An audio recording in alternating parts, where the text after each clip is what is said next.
Suction compression power exhaust stroke अपने को check करना है। वो कैसे करना है, सबसे पहले हम इंजन को टर्न करना शुरू करेंगे, घुमाना शुरू करेंगे। अब ये देखिए, ये इसका इनलेट ऑयल है, क्योंकि यहाँ पे एयर फिल्टर लगा हुआ था, कार्बोरेटर सिस्टम लगा है। जिस साइड कार्बोरेटर सिस्टम लगा है या एयर फिल्टर लगा है वहीं की साइड इनलेट वाल होगा। तो अब इनलेट वाल है, जैसे ही वाल दबाना शुरू हो गया तो मतलब समझ जाओ कि सक्शन स्ट्रोक इंजन में आ गया। अब सक्शन स्ट्रोक में क्या है, इंजन पिस्टन कहाँ चल रहा है, टॉप डेड सेंटर से बॉटम टीडीसी की तरफ, बीडीसी की तरफ चल रहा है। तो ये हमारा इसने सक्शन स्ट्रोक शुरू कर लिया है। अब देखोगे दोनों वाल क्लोज हो गए, तो मतलब कंप्रेशन स्ट्रोक शुरू हो गया। कंप्रेशन स्ट्रोक में क्या होता है, पिस्टन हमेशा बीडीसी से टीडीसी चलता है, दौड़ता है। ये अब इसने अपना कंप्रेशन स्ट्रोक पूरा कर लिया। अब ये पावर स्ट्रोक में चल पड़ा है। जैसे ही पावर स्ट्रोक में पिस्टन चलेगा तो पिस्टन ऊपर से नीचे, ऊपर का मतलब होता है टॉप डेड सेंटर से लेके बॉटम डेड सेंटर की तरफ चलेगा। पावर स्ट्रोक कंप्लीट होते होते एग्जॉस्ट स्ट्रोक का जो है वो स्टार्ट हो जाएगा। जैसे ही एग्जॉस्ट स्ट्रोक स्टार्ट होगा, आप देख सकते हैं एग्जॉस्ट वाल दब जाएगा। दबने का मतलब एग्जॉस्ट वाल ओपन हो गया, सारी जली हुई गैसें साइलेंसर के रास्ते से बाहर आ जाएगी। अब जो ये वाल का टाइमिंग है वो एडजस्ट हमें करना होता है कि कब किस वाल का कितना टाइमिंग एडजस्ट करना है। तो वाल का टाइमिंग कब एडजस्ट करना होता है, एग्जॉस्ट स्ट्रोक के एंड में और सक्शन स्ट्रोक के स्टार्टिंग में। सिर्फ सिंगल सिलेंडर इंजन का, ठीक है, सिर्फ सिंगल सिलेंडर इंजन का। बाकी अगर मल्टी सिलेंडर है तो फिर क्या है, उसके फायरिंग ऑर्डर के अकॉर्डिंग ही, जैसे 6 सिलेंडर है तो 15, 36, 24, पहले 1 नंबर का, फिर 5 नंबर का, ऐसे उसकी फायरिंग ऑर्डर के अकॉर्डिंग हम उसका वाल टाइमिंग सेट करेंगे। ये जो रोकर आर्म है ये केम शाफ्ट की सहायता से चलाई जाती है। रोकर आर्म के ऊपर, केम शाफ्ट के ऊपर पुश रोड लगती है। पुश रोड रोकर आर्म को दबाने का कार्य करती है। जब पुश रोड दबाती हैं तो ही वाल को दबाया जाता है। वाल को खोलने का कार्य रोकर आर्म करती है, जो ये पार्ट है। वाल को बंद करने का कार्य स्प्रिंग करता है। स्प्रिंग जब फैलता है तो वाल बंद हो जाता है। जब वाल अपनी सीट पे बैठा हुआ होता है तो उस समय वाल को बंद वाल कहा जाता है। और अगर वाल सीट पे नहीं बैठा है तो इसका मतलब वो वाल ओपन है। अगर हमने वाल टाइमिंग करते समय इसके ऊपर वाल को पूरा टाइट कर दिया रोकर को, तो उसका मतलब है कि वाल परमानेंट ओपन रहेगा, खुला रहेगा। अगर वाल परमानेंट ओपन रहेगा तो हमारा इंजन स्टार्ट नहीं होगा, क्योंकि वाल का जो प्रेशर है वो बना नहीं पाएगा, वहाँ से वाल लीकेज करता रहेगा। तो अंदर जो कंप्रेसर बनना है वो साथ के साथ रिलीज होता रहेगा, लीकेज होता रहेगा, तो हमारा इंजन स्टार्ट नहीं होगा। ये पर होते भाई स्टार्ट। अब इसमें क्या है, देखो ये दोनों रोकर पुश रोड है, ये दोनों पार्ट क्या है, पुश रोड है। ये केम शाफ्ट की सहायता चलाया जाए। अब इसकी सहायता से भी आप देख सकते हो कि इंजन कौन सी स्ट्रोक में। अब देखो ये ऊपर उठना शुरू हो गया, तो इसका मतलब क्या है, ये इनलेट वाले रोकर को दबा रहा है, तो इसका मतलब इनलेट वाल ओपन हो रहा है। जब ये डाउन हो जाएगा तो मतलब दोनों वाल बंद है। अब देखोगे आप तो एग्जॉस्ट वाला उठना शुरू हो जाएगा। ये देखो ये एग्जॉस्ट का जो है ऊपर आना शुरू हो गया, इसका मतलब इसने एग्जॉस्ट वाल को खोल दिया। किसी भी वाल को देखो आप, रोकर आर्म सिर्फ क्या करता है, दबाने का कार्य करता है। रोकर आर्म क्या करता है, उसको दबाने का, खोलने का कार्य करता है। जो बंद करने का कार्य वो स्प्रिंग खुद अपनी मदद से कर रहा है। हम इसको हाथ से दबाने जब छोड़ रहे हैं तो स्प्रिंग वापस फैलाता जा रहा है।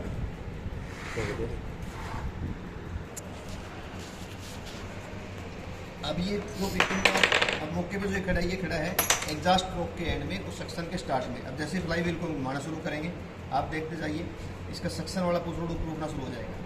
उठ रहा है ना ऊपर, तो इसका मतलब इनलेट वाल को ये खोलता जा रहा है। पिस्टन कहाँ जा रहा है, ऊपर से नीचे की तरफ। तो पिस्टन क्या कर रहा है, चूस पैदा कर रहा है, सक्शन पैदा कर रहा है। तो उसके सहायता से क्या है, पेट्रोल और हवा का मिक्सर। अगर इंजन पेट्रोल का है तो हवा और पेट्रोल का मिक्सर, और अगर इंजन डीजल का है तो ओनली शुद्ध हवा अपने अंदर इसने भरना शुरू कर दिया है। अब ये देखते जाइए, उठ रहा है पूरा। अब ये पिस्टन वापस चल पड़ा है, वापस चलेगा पिस्टन तो धीरे धीरे इनलेट वाल बंद हो चुके हैं। अब दोनों वाल बंद है, ये ऊपर आ गया। अब इस पोजीशन पे आया तो यहाँ पे क्या हो चुका है, ब्लास्ट हो गया, पावर स्ट्रोक स्टार्ट कर दिया इसने, ठीक है। जो दबी हुई हवा थी उसके ऊपर स्पार्क पलटने की चिंगारी छोड़ दी, जिसके सहायता जिस पे ब्लास्ट हुआ तो पिस्टन वापस नीचे की तरफ मूवमेंट कर, तब भी दोनों वाल बंद है हमारे। जब पूरा पिस्टन नीचे की पोजीशन में पहुंच जाएगा अंदर, तो बीडीसी पे पहुंचने वाला होता है, उस समय क्या है, एग्जॉस्ट वाल खुल गया। आप देखोगे आप तो एग्जॉस्ट वाल ये खुल चुका है पूरा, और यहाँ से सारी जड़ी हुई गैस से बाहर निकल जाती है। ये प्रोसेस होता है कोई भी 4 स्ट्रोक इंजन का, सक्शन, कंप्रेशन, पावर और एग्जॉस्ट। सिर्फ 4 स्ट्रोक का, 2 स्ट्रोक के अंदर पूरा सिस्टम चेंज हो जाता है कि वो इंजन किस आधार पे कार्य कर सकता है। वो 2 स्ट्रोक का अलग है। 4 स्ट्रोक में सेम प्रोसेस रहेगा, चाहे इंजन 1 सिलेंडर है, चाहे इंजन 6 सिलेंडर है, पेट्रोल का है चाहे डीजल का है, क्रिया यही रहेंगी। सक्शन अगर डीजल का है तो उसमें सिर्फ शुद्ध हवा लेगा, पेट्रोल का है तो उसमें हवा और पेट्रोल को मिक्स करके लेगा, किंतु प्रोसेस यही करेगा। और इसमें सारे क्या होते हैं, सिर्फ एक स्ट्रोक में हमारे को क्या मिलती है, पावर मिलती है, बाकी 3 स्ट्रोक क्या होते हैं, डेड होते हैं। उन डेड स्ट्रोक को पूरा करने का कार्य कौन करता है, तो वो ये पार्ट होता है फ्लाई व्हील। फ्लाई व्हील क्या, ये वजनदार होता है, जब पावर स्ट्रोक का झटका इसको लगता है तो ये इतनी स्पीड पकड़ लेता है कि बाकी के 3 स्ट्रोक ये कवर करने आ जाता है। और पावर फ्लाई व्हील के ऊपर ही हम सारी उपयोगी कार्य की ली शक्तियाँ प्राप्त कर सकते हैं, नहीं करते हैं। पावर फ्लाई व्हील के ऊपर ही हम बेल्ट लगाते हैं, फ्लाई व्हील के ऊपर कल सिस्टम लगाते हैं, जो भी प्रोडक्ट चलाना है वो फ्लाई व्हील के ऊपर से पावर लेके हम चलाते हैं। केमशाफ्ट है, क्या है, केमशाफ्ट है। ये इसके ऊपर बनी हुई है, ये केम लोब है। क्या बनी है, केम लोब। ये इंजन का पूरा केमशाफ्ट है, ये केम लोब है। ये इसके ऊपर गवर्नर फिट किया गया है। ये क्या है, गवर्नर। ये हर इंजन में होता है गवर्नर, चाहे वो डीजल का है या पेट्रोल का है। गवर्नर का काम क्या है, जब अपन इंजन को कोई स्टार्ट करते हैं, हाथ वाले इंजन को ज़्यादातर बेसिक स्टार्ट करते तो एकदम से पूरी रेस पकड़ जाता है ना, वो वापस पे डाउन कर लेता है अपने आप ही।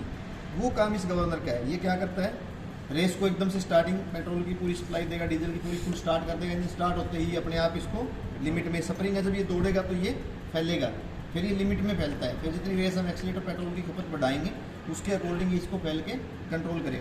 ये केम लोब क्या काम करती है, अभी आपने बताया था ना कि पुश रोड को कौन खोलता है, पुश रोड को ऊपर उठा रहे थे ना, ये वाल टैपेट। ये वाल टैपेट क्या है, ये इस पोजीशन पे नीचे, जब ये उठ के ऊपर आएगा तो इसको ऊपर उठा देगा।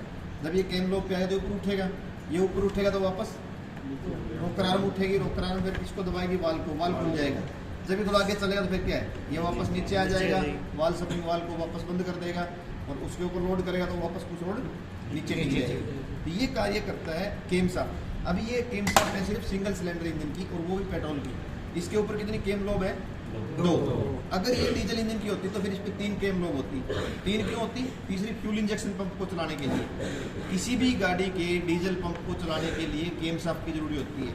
केमशाफ्ट के ऊपर बनी केम लोब क्या करेगी, उसको बार बार पंप करेगी। जैसे ये इसको उठाई थी ना, सेम डीजल पंप के अंदर भी प्लंजर दिया हुआ है, तो वो केम लोब जब उसको टक्कर लगाएगी तो प्लंजर ऊपर चलेगा, दबेगा, प्रेशर बाहर करेगा। जब ये वापस नीचे जाएगी तो वो क्या सक करेगा, डीजल अपने अंदर भर लेगा, यानी सक्शन में तो अपने अंदर डीजल भर लेगा। जब केम लोब उसको टच करके ऊपर उठाएगी तो वो डीजल को, तो फिर केम लोब क्या है, जब ऊपर केम लोब उसको पंप को उठाएगी प्लंजर को, तो प्लंजर ऊपर दबेगा तो उसके अंदर जो भरा हुआ डीजल है वो प्रेशर के साथ किसको जाएगा, फ्यूल इंजेक्टर में। फ्यूल इंजेक्टर क्या करेगा, सिलेंडर के अंदर प्रेशर के साथ उसका ऑटोमाइज रूप में यानी बारीक कणों में तोड़ के स्प्रे कर देगा।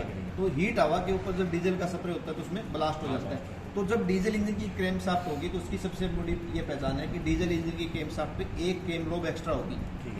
ये है वाल खोलने के लिए 2। अगर तीसरा बीच में लग जाए तो समझ जाओ कि ये केमशाफ्ट डीजल इंजन, ठीक है। पेट्रोल इंजन में इसलिए नहीं होती कि पेट्रोल इंजन में पंप नहीं होता। अभी भी जो गाड़ियां हैं उसमें फ्यूल इंजेक्शन पंप नहीं लगा हुआ है, उसमें मोटर लगाई गई है जो पेट्रोल उठाती है। आगे फ्यूल इंजेक्टर कंट्रोल करता है, फ्यूल इंजेक्टर किस सिलेंडर में कब स्प्रे करना वो कार्य किसका है, इलेक्ट्रिक फ्यूल इंजेक्टर का।